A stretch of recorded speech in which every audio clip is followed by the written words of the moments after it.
اللهم أعز الإسلام والمسلمين وأذل الشرك والمشركين ودمر أعداء الدين واجعل هذا البلد آمنا مطمئنا وسائر بلاد المسلمين.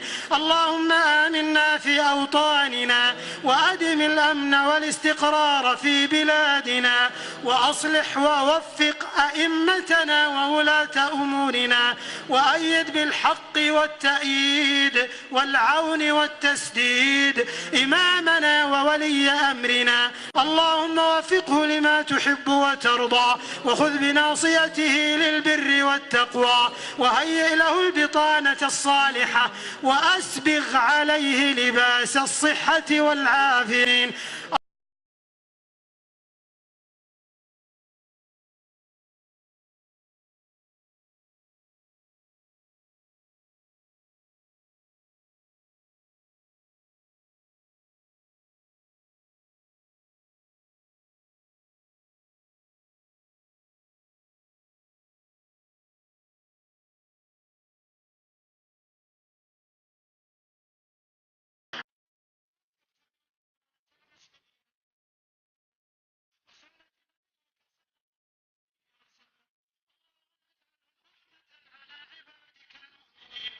ربنا تقبل منا إنك أنت السميع العليم وتب علينا إنك أنت التواب الرحيم واغفر لنا ولوالدينا ولجميع المسلمين الأحياء منهم والميتين برحمتك يا أرحم الراحمين.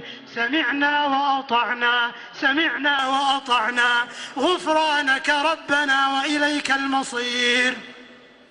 ربنا لا تؤاخذنا إن نسينا أو أخطأنا ربنا ولا تحمل علينا إصرا كما حملته على الذين من قبلنا ربنا ولا تحملنا ما لا طاقة لنا به واعف عنا